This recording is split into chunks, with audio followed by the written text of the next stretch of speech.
C'est l'époque la plus excitante car les croyants prient « J'aimerais vivre à l'époque biblique ». Félicitations, car vous y êtes. Ce sont les mêmes jours. Écoutez, Moïse s'est opposé au Dieu de l'Égypte. Élie s'est opposé à Baal. Les Maccabées se sont opposés au Dieu des Grecs. Les premiers chrétiens se sont opposés au Dieu de Rome. Mais ce sont les temps bibliques. Ils n'arrêtent pas l'évangile à moins que vous n'arrêtiez. Et c'est ce que veut l'ennemi. Il veut que vous vous arrêtiez, il veut que vous viviez sur la défensive. Nous avons vu des signes dans le ciel. Nous avons vu des guerres et des rumeurs de guerre. Et la Bible dit, quand vous verrez ces signes, relevez la tête et réjouissez-vous car votre rédemption approche. Nous nous entretenons avec notre bon ami, le seul et unique, le rabbin Jonathan Cahn, au sujet de son tout nouveau livre à succès, Le Retour des dieux. Jonathan, si les dieux, ces esprits impurs et démoniaques, sont effectivement revenus, comme vous l'expliquez en détail dans votre livre, comment pourraient-ils revenir à l'ère moderne? Nous ne voyons pas nécessairement les gens adorer des veaux d'or, évidemment, et des idoles de bois. Comment reviendraient-ils? Cela semble beaucoup plus subversif aujourd'hui.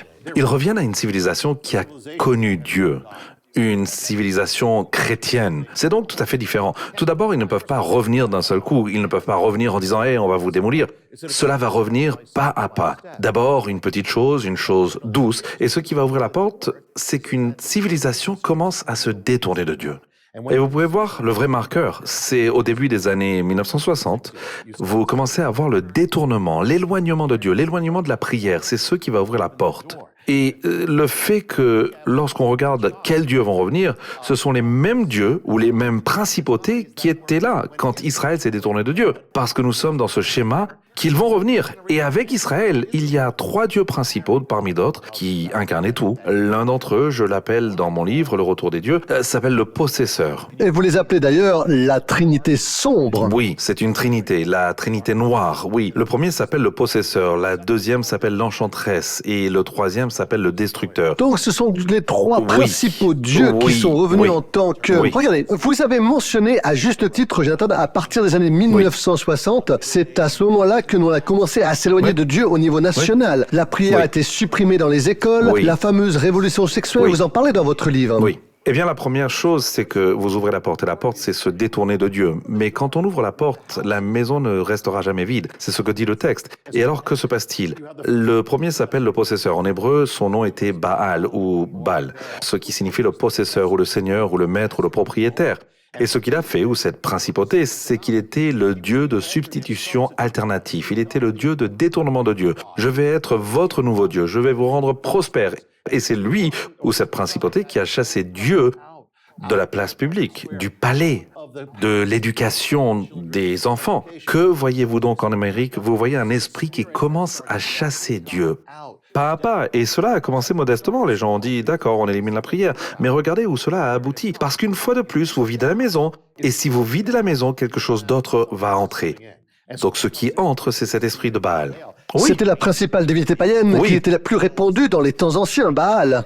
Plus tard, il est associé à Zeus, à l'époque des Grecs et des Romains. Il était donc le roi des dieux cananéens.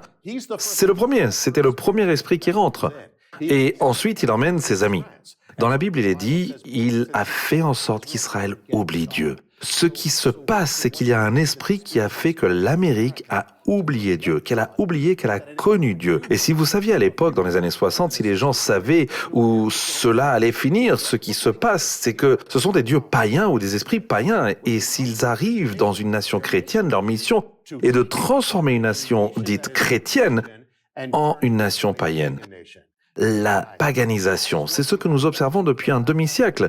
Quand vous dites « que se passe-t-il ?», c'est ce qui se passe. Et il est même dit, il a fait en sorte qu'Israël se détourne des commandements. Nous avons littéralement supprimé les 10 commandements en Amérique. Nous les avons interdits. L'esprit de Baal est dans toutes ces choses. Nous voyons cette nation et cette civilisation devenir païenne. Et vous avez écrit de nombreuses fois, Jonathan, et vraiment beaucoup de vos livres sur les parallèles entre la trajectoire d'Israël avec le Seigneur et la trajectoire de l'Amérique avec le Seigneur. Ce sont des destins partagés d'une certaine manière. Je suppose donc que vous n'êtes pas surpris de constater que certains des problèmes qui ont frappé l'ancien Israël frappe aujourd'hui l'Amérique.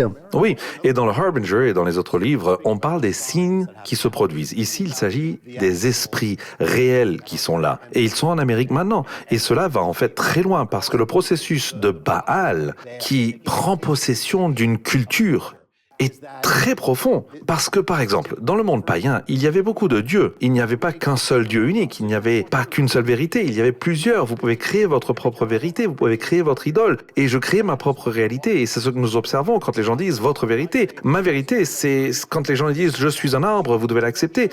Il n'y a pas de vérité parce que c'est païen et c'est totalement païen. Et quand vous enlevez aussi Dieu, tout devient Dieu. Le sexe devient un Dieu, la nature devient un Dieu, l'idéologie devient un Dieu. C'est ce qui se cache derrière le wokeism.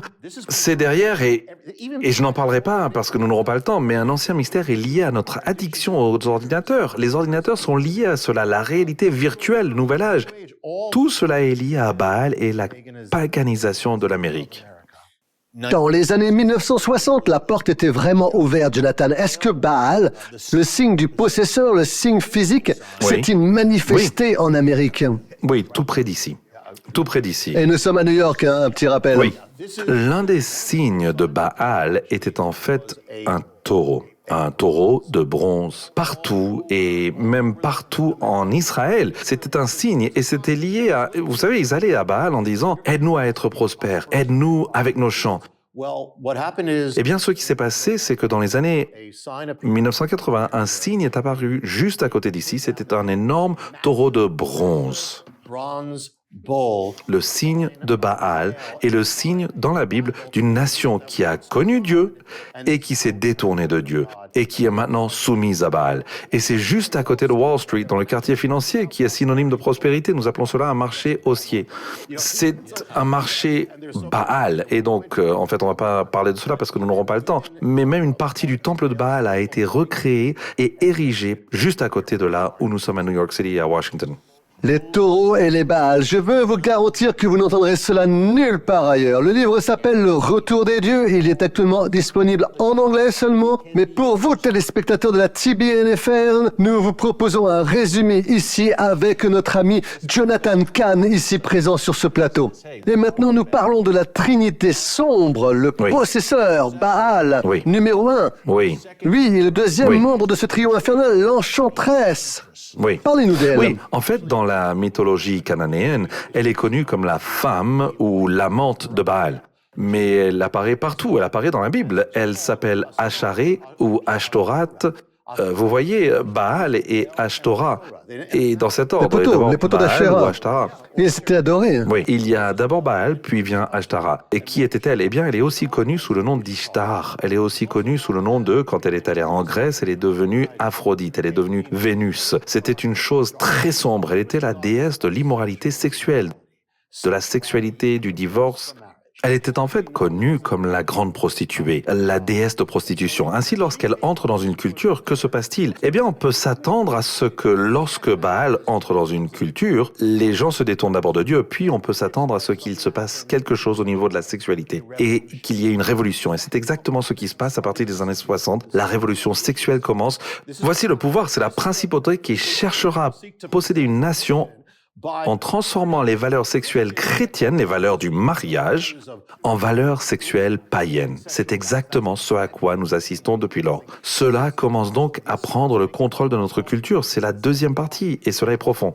L'enchanteresse est une déesse de la prostitution, comme vous le décrivez dans votre livre, Jonathan. Une déesse de l'ivresse même, et beaucoup d'autres vices, mais tout revient au sexe, à la promiscuité et à la confusion des genres et à la folie des genres. On va arriver là, oui, ça va y arriver. Mais cela commence d'abord par retirer le sexe du mariage. Rappelez-vous, c'est la déesse de la prostitution. Que fait une prostituée? Elle retire le sexe du mariage, le met sur le marché, elle le met dans la culture. Nous assistons donc à la sexualisation de l'Amérique et de l'Occident. Ce que signifie qu'elle a nui au mariage. Nous voyons donc le mariage s'affaiblir. Nous voyons les mariages se détruire, les foyers se briser, les enfants se briser, parce que c'est ce qu'elle fait. Mais même, je vais vous donner un petit mystère ici, et encore une fois, nous ne pouvons qu'aborder les choses qui sont dans le livre, mais le mot pour la prostituée à l'époque, en grec, est le mot porné ou porno. La pornographie vient en fait de cette déesse. C'est elle qui a créé la première pornographie. C'est elle qui a créé les images de femmes nues. Elle a aussi aussi la littérature pornographique vient d'elle. Nous parlons du mot érotique, de ce qui se passe dans le monde. Ce mot vient du grec Eros. Eros était un dieu né de cette déesse. Tout revient. Un dernier membre de cette sombre trinité, le destructeur. Jonathan, est-ce que vous pourriez nous expliquer un peu plus qui est le destructeur? C'est toujours une progression. D'abord le détournement de Dieu, puis l'immoralité sexuelle. Ensuite, Israël a commencé à offrir ses enfants en sacrifice aux dieux, en particulier au dieu Molech. Et Molech est le destructeur. C'était courant dans le monde païen. Mais cela signifie que si nous suivons continuellement ces dieux, s'ils reviennent, si nous sommes paganisés, nous finirons par offrir nos propres enfants.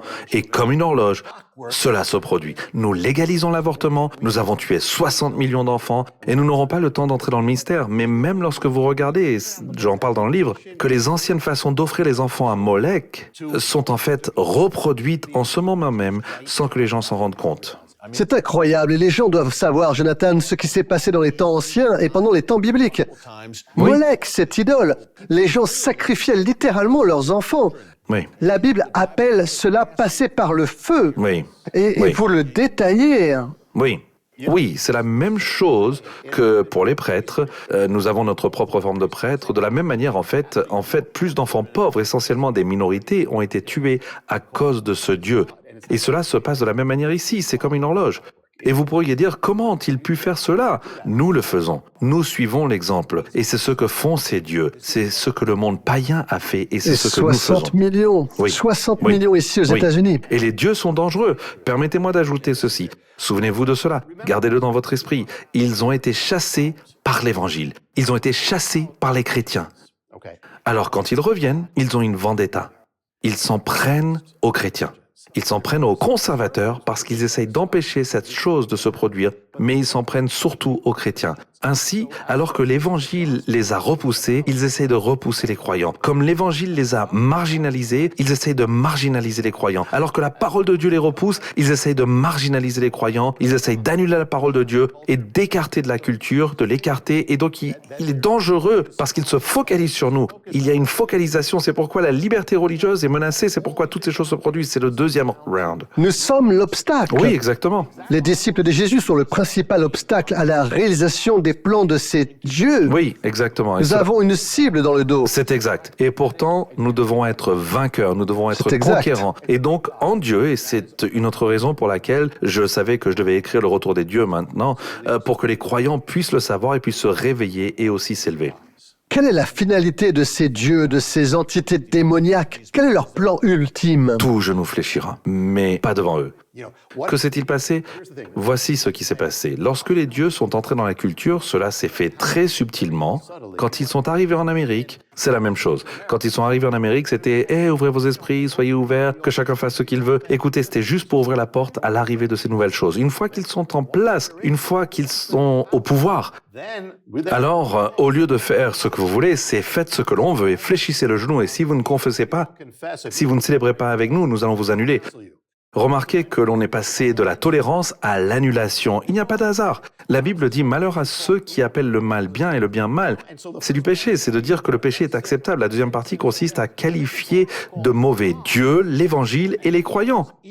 C'est ce qui s'est passé avec chaque Dieu. Que s'est-il passé lorsque Baal a pris le pouvoir? Il a chassé les prophètes. C'est alors qu'Élie est arrivé. Dieu a suscité Élie. Et c'est la même chose ici. Ce qui se passe, c'est qu'ils veulent que chaque genou fléchisse et que chaque langue confesse et se joigne à eux. Et c'est ce que les croyants doivent éviter de faire.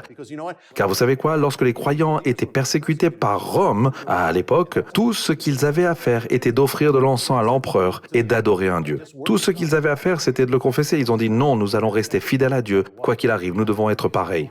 Et l'Amérique est une cible, évidemment. C'est le prix ultime pour les dieux, Jonathan. Mais il s'agit d'une initiative mondiale. Oui. Ça c'est touche ce qu'ils le sont monde en train de entier. faire. Touche le monde. Toucher le monde, c'est certain.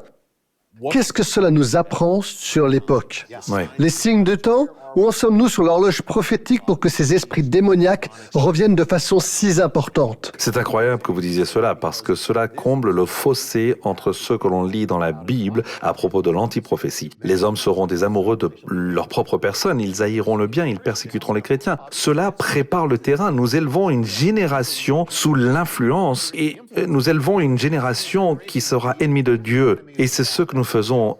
Et c'est ce qui va se passer, c'est que s'il n'y a pas de réveil, c'est le seul espoir de l'Amérique. Et si les croyants ne défendent pas l'Évangile, ne le répandent pas, si le monde est intimidé et n'ouvre pas la bouche, ne partage pas Dieu, ce sont les ténèbres qui l'emporteront.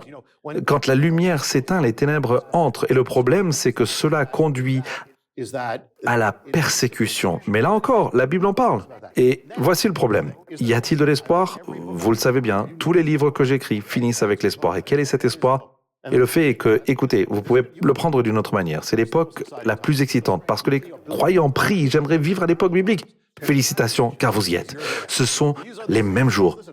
Moïse s'est opposé au Dieu de l'Égypte. Élie s'est opposé à Baal. Les Maccabées se sont opposés au Dieu des Grecs. Les premiers chrétiens se sont opposés au Dieu de Rome. Mais nous vivons des temps bibliques. Il n'arrête pas l'Évangile à moins que vous n'arrêtiez. C'est ce que veut l'ennemi. Il veut que vous vous arrêtiez, il veut que vous viviez sur la défensive. Nous avons la lumière, nous avons la réponse, nous avons la puissance du Messie. Le Messie est plus fort. Il est dit, qui est comme toi parmi les dieux? Il n'y a personne comme Dieu, il n'y a personne comme Jésus. Le pouvoir de chasser, le pouvoir de la lumière est plus fort que les ténèbres. Mais nous devons nous lever, nous devons rester debout, nous devons répandre l'Évangile. Quelle est la réponse aux esprits? L'Esprit de Dieu. Vivre par l'Esprit. Quelle est la réponse au Dieu? La parole de Dieu, la puissance de Dieu. Beaucoup plus fort, c'est une époque passionnante. Quelle est la partie la plus excitante du film? Les 15 dernières minutes. Soyons reconnaissants qu'il nous ait choisis pour vivre à une époque aussi passionnante. Dieu nous a confié la vie. Mais ce que je voudrais dire, c'est ici. S'il y a quelque chose dans votre vie, je m'adresse à tout le monde, qui est lié au Dieu, et qu'il s'agisse de la pornographie, de luxure, d'avortement, vous devez l'éliminer de votre vie. Première chose à faire, se repentir. Se repentir. Il n'y a pas de réveil sans repentance. Il faut donc s'en débarrasser. Puis demander la purification de Dieu et sa puissance et vivez entièrement pour Dieu. Pour un temps comme celui-ci, ce serait peut-être les moments les plus excitants. Mais nous devons être à la hauteur ainsi, même s'il y a des ténèbres, les lumières éclairent la ténèbre. C'est quand il fait sombre, c'est donc le moment de le faire. Et si vous avez des personnes dans votre famille qui ont des besoins de répandre l'Évangile, de répandre quoi que vous fassiez, tout ce que vous devez faire. C'est pourquoi j'ai écrit. Nous assistons à la naissance des guerres, Gog et Magog, décrites par le prophète Ézéchiel dans les chapitres 38 et 39. Ézéchiel dit très clairement que dans les derniers jours, Dieu va mettre un crochet dans la mâchoire du roi du Nord, c'est-à-dire la Russie, et l'entraîner au Moyen-Orient. J'ai écrit le livre « Les Four Blood Moons » et j'ai dit « Après la 4e lune de sang, quelque chose se produira qui commencera un processus qui aura un impact sur le monde. 10 jours après cette dernière lune de sang, la Russie est sortie du Nord, a installé un complexe militaire au Moyen-Orient et elle n'est pas prête de partir. Elle sera un acteur militaire jusqu'à ce qu'elle soit détruite par la main de Dieu, selon Ézéchiel 38. Quand ils viendront dans cette invasion, la première guerre Gog et Magog, la première chose qui arrivera est que Dieu ouvrira le sol et engloutira une partie importante de cette armée. Dieu a déjà fait cela auparavant. Lorsque Moïse a eu un problème de leadership avec son peuple, Dieu a dit « Mets-les tous devant la tente d'assignation ». Ceux qui s'opposaient au chef de Dieu, Dieu a ouvert le sol, les a enterrés instantanément et a refermé le sol. C'est exactement ce qui va arriver à cette armée d'invasion. La deuxième chose qui va se passer, c'est qu'il y aura 9 armées sur une toute petite parcelle de terrain appelée Israël. Et quand ils commenceront le combat, avec 9 armées et 9 langues, la Bible dit « L'épée de chacun se retournera contre son frère ». C'est ce que nous appelons le feu amical. Et ils vont se détruire mutuellement de manière significative. Mais Dieu, pour s'assurer que personne ne se méprenne sur l'origine de cette situation, appose sa signature sur cette force d'invasion qui se produira à l'avenir. Il envoie du ciel des pierres qui, selon l'essence textuelle, pèsent 45 kilos chacune. Il va lapider ceux qui envahissent Israël. Premièrement, parce qu'il est le défenseur d'Israël, et deuxièmement, parce que la lapidation dans l'Ancien Testament est une pratique courante vis-à-vis de ceux qui violaient la loi de Dieu. Et Dieu veut que le monde voie qu'il est toujours en charge, qu'il a toujours tout pouvoir dans le ciel et sur la terre, qu'aucune nation ou groupe de nations ne va prévaloir quand il s'agit d'Israël. Ok, respirez et buvez de gorgées d'eau. Vous allez bien? Votre tension est un peu élevée, non? Nous Ça sommes va? prêts à partir. Bon, Eric Stackelbeck, vous êtes avec nous ce soir. Qu'est-ce que vous pouvez ajouter à ce que le frère Hagui a dit? Et nous allons vous présenter un peu plus correctement dans quelques secondes. Oui, d'un point de vue scripturaire, je pense que tout ce que dit le pasteur, je pense au livre d'Isaïe 40, verset 5, qui dit « La gloire du Seigneur sera révélée et tous les peuples la verront ». Ils vont la voir en Israël, avec les événements dont parle le pasteur Hagui. Comme vous le savez, Matt, je suis régulièrement en Israël pour The Watchman et je vois ces choses étonnantes qui se passent là-bas. Et d'ailleurs, je suis si heureux que le pasteur ait commencé avec le Hezbollah, une menace si imminente. Dans cette émission de vendredi sur TBN, The Watchman Show, nous sommes à la frontière du Liban, la frontière d'Israël avec le Liban. Et nous montons et descendons la frontière et nous voyons ce que le Hezbollah est en train de faire. 150 000 roquettes et missiles visant chaque centimètre carré d'Israël. Ils construisent des tours de guet qui surplombent Israël. Des bannières sur lesquelles figure l'ayatollah Khomeini d'Iran disent « Jérusalem, nous venons pour vous ». Ces mêmes bannières se trouvent à la frontière entre Israël et le Liban. Voilà ce qui surplombe Israël. Le Hezbollah se rassemble donc avec l'Iran derrière lui. Comme l'a dit le pasteur Hagui, l'Iran veut développer des bases de missiles au Liban et en Syrie.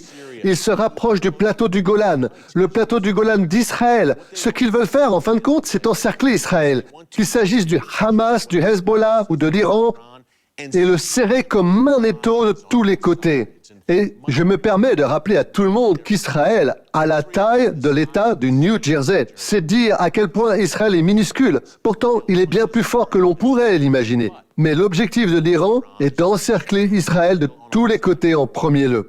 Deuxièmement, former un corridor terrestre s'étendant de Téhéran jusqu'à la Méditerranée, en passant par l'Irak, la Syrie, le Liban, jusqu'à la Méditerranée. Ils sont comme un laser fixé sur Israël. Et leur objectif est de rayer Israël de la carte. Nous avons lu la parole de Dieu et nous savons que cela n'arrivera pas et qu'il faut avoir un réveil brutal. Mais ce sont leurs plans à l'heure actuelle. Le petit Satan, c'est comme ça qu'appellent les ennemis d'Israël, mais n'oubliez pas que l'Amérique, tous ceux qui nous regardent en ce moment, est le grand Satan dans leur idéologie.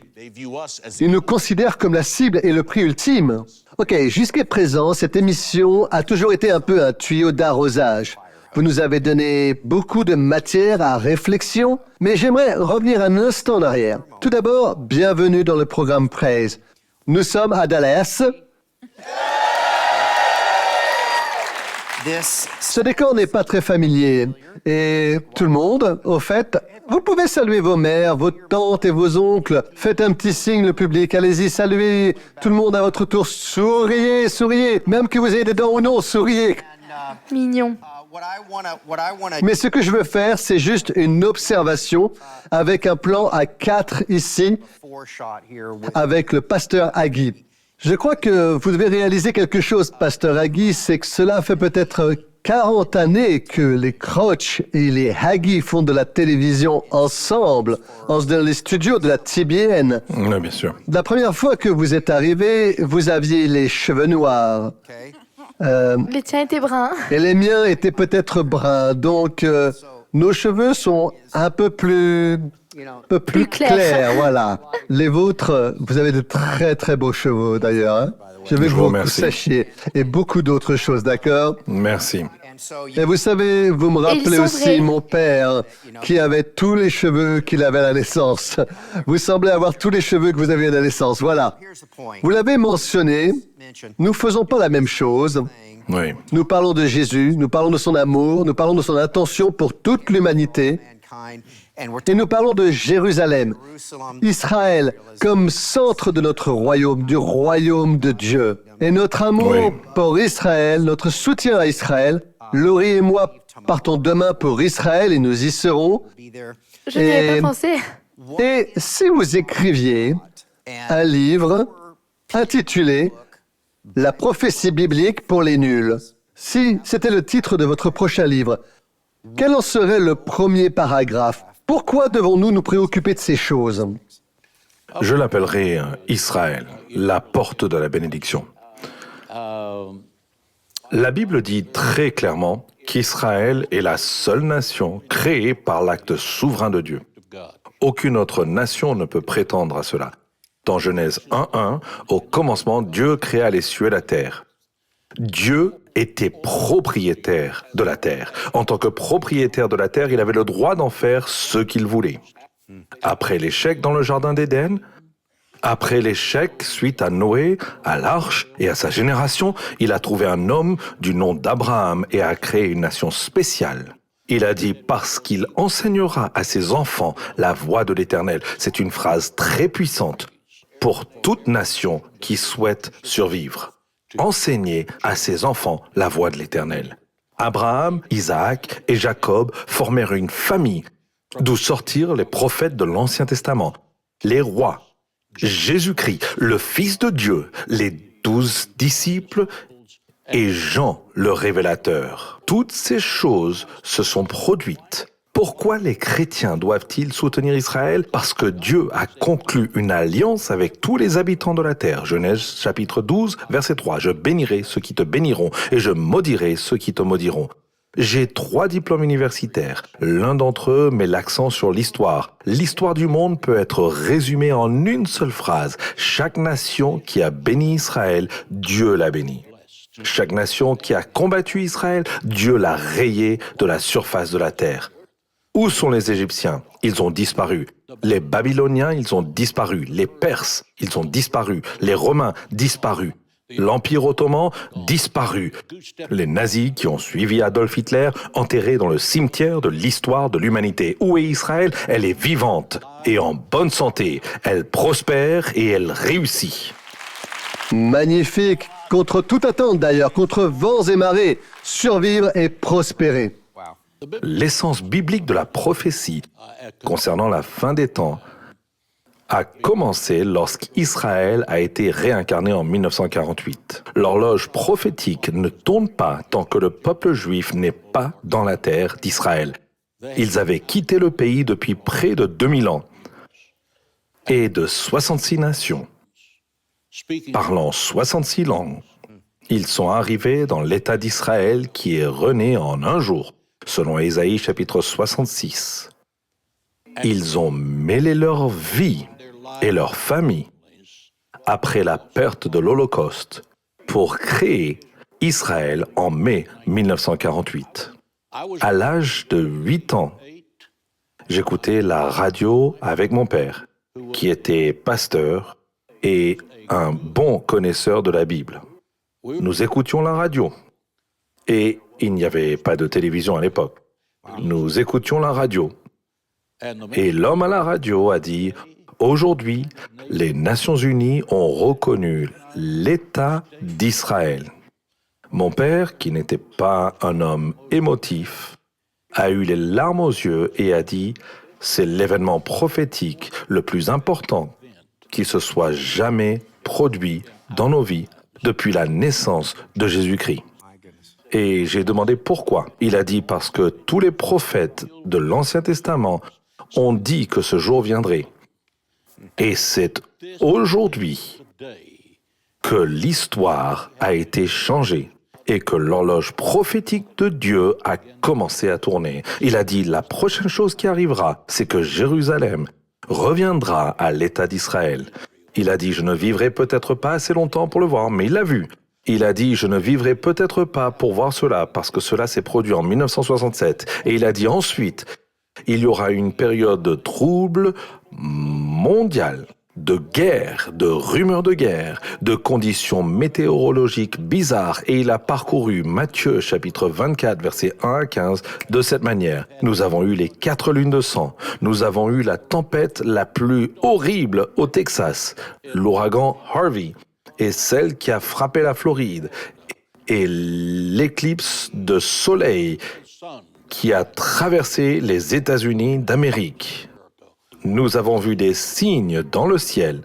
Nous avons vu des guerres et des rumeurs de guerre. Et la Bible dit, quand vous verrez ces signes, relevez la tête et réjouissez-vous car votre rédemption approche. Shalom, j'espère que vous avez aimé cette vidéo. Abonnez-vous pour ne pas rater nos programmes. Merci de faire partie de notre famille TBN. Que Dieu vous bénisse. Shalom de Jérusalem.